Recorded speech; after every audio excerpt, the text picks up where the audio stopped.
नमस्कार दोस्तों, मेरे चैनल भक्ति भाव टीवी में आपका स्वागत है। तो दोस्तों, आज की इस वीडियो में मैं आपको देने वाली हूँ एक ऐसी जानकारी जिसके बारे में आप नहीं जानते। गंगा से जुड़ी महाभारत की कथा। धरती पर आने के बाद गंगा ने राजा शांतनु से किया विवाह, लेकिन अपने 7 पुत्रों को नदी में बहा दिया। कौन से श्राप के कारण देवी गंगा ने नदी में बहाए थे 7 पुत्र? 8वां बना महाभारत का महान योद्धा। महाभारत में कथा मिलती है कि गंगा ने अपने 7 पुत्रों को जन्म के बाद नदी में प्रवाहित कर दिया था। लेकिन क्या आप इसका कारण जानते हैं? दरअसल माता गंगा ने उन 7 पुत्रों को शाप से मुक्त करने के लिए यह कदम उठाया था। तो चलिए जानते हैं कि यह श्राप क्यों और किसके द्वारा दिया गया था। भीष्म पितामह महाभारत के सबसे प्रमुख पात्रों में से एक रहे हैं, जो महाराज शांतनु और देवी गंगा के संतान थे। उन्हें अपने पिता द्वारा इच्छा मृत्यु का वरदान प्राप्त हुआ था। हालांकि जन्म के दौरान उनका नाम देवव्रत रखा गया था, लेकिन जीवन भर विवाह न करने की प्रतिज्ञा के कारण उनका नाम भीष्म पड़ गया।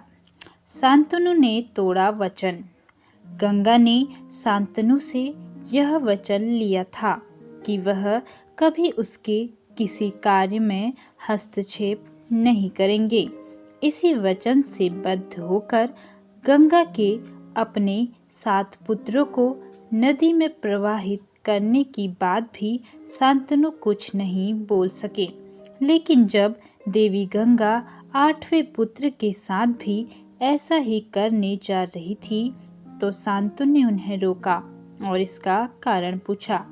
इस पर माँ गंगा ने उत्तर दिया कि मैं अपने पुत्रों को वशिष्ठ ऋषि द्वारा दिए गए एक श्राप से मुक्त कर रही हूँ।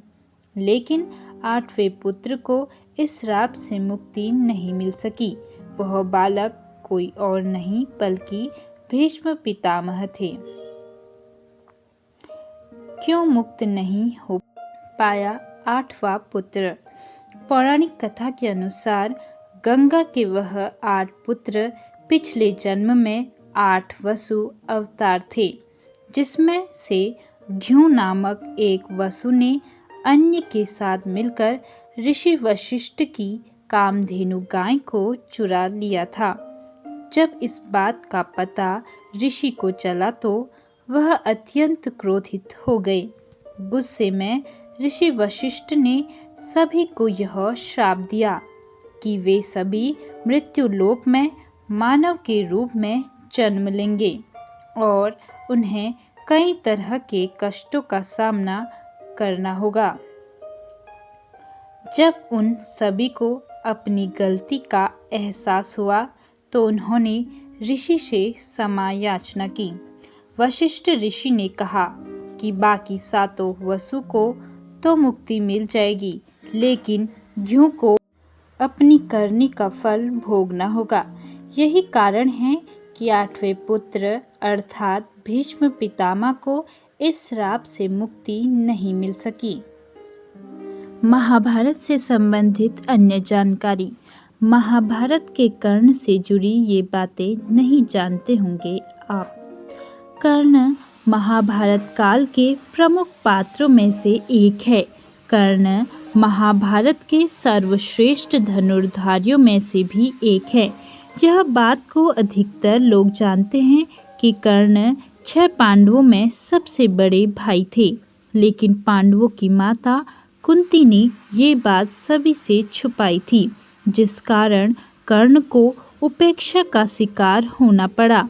उन्हें महाभारत के युद्ध में अर्जुन की टक्कर का योद्धा माना जाता है। महाभारत एक ऐसा ग्रंथ है जो मनुष्य को सिखाता है कि जीवन में कौन सी गलतियां नहीं करनी चाहिए। महाभारत काल के प्रमुख पात्रों में से एक कर्ण की श्रेष्ठता को भगवान परशुराम ने भी स्वीकार किया। कर्ण को दानवीर कर्ण के नाम से भी जाना जाता है। ऐसे में जानते हैं कर्ण से जुड़ी कुछ ऐसी बातें जिन्हें कम ही लोग जानते होंगे। कर्ण का परिवार। बहुत कम ही लोग यह जानते होंगे कि कर्ण का विवाह हुआ था। कर्ण की एक नहीं बल्कि 2 पत्नियां थीं। कर्ण की पहली पत्नी का नाम वृषाली था और दूसरी पत्नी का नाम सुप्रिया। दोनों पत्नियों से कर्ण की 9 संतानें हुईं। मांगे ये वरदान। एक बार भगवान कृष्ण ने कर्ण को दानशीलता की परीक्षा लेनी चाहिए। तब उन्होंने कर्ण के अंतिम समय में उससे सोने का दान मांगा। तब कर्ण के पास केवल सोने के दांत ही थे, तो उसने अपने सोने के दांत तोड़कर भगवान कृष्ण को अर्पण कर दिए। इस दानवीरता से प्रसन्न होकर भगवान कृष्ण ने कर्ण को वरदान मांगने को कहा। तब कर्ण ने वरदान मांगा कि मेरे वर्ग में जन्मे लोगों का कल्याण हो।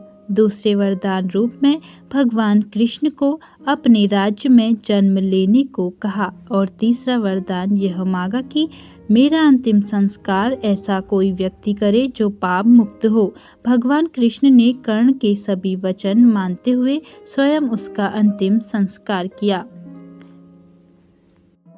पिछले जन्म की कथा के अनुसार कर्ण पूर्व जन्म में एक असुर राजा था जो सूर्यदेव के परम भक्त था। सूर्यदेव की भक्ति के कारण ही वह अगले जन्म में कवच और कुंडल के साथ कर्ण के रूप में पैदा हुआ था। लेकिन अपने पूर्व जन्म के कारण ही उन्हें जीवन भर यातनाएं भोगनी पड़ी। कथा के अनुसार असुर को यह वरदान मिला हुआ था कि उसका वध वही कर सकता है जिसने 1000 साल तप किया हो। नर और नारायण भगवान विष्णु के अंशावतार थे। जब असुर को यह पता चला कि नर नारायण 1000 साल से तपस्या कर रहे हैं तो उसे अपनी मृत्यु का भय सताने लगा। तब नर और नारायण ने बारी बारी से तपस्या करके असुर के कवच को 999 कवच तोड़ा। जब एक कवच बच गया तो असुर सूर्यलोक में जाकर छुप गया। तब नर और नारायण ने उसे ये श्राप दिया कि अगले जन्म में भी तेरा इसी कवच के साथ जन्म होगा, लेकिन यह भी तेरी मृत्यु से रक्षा नहीं कर पाएगा। तो दोस्तों, कैसी लगी आपको ये जानकारियाँ? कमेंट करके ज़रूर बताएं और ऐसी ही बहुत सारी कहानियों, कथाओं और जानकारियों को सुनने के लिए मेरे चैनल को सब्सक्राइब करें। धन्यवाद।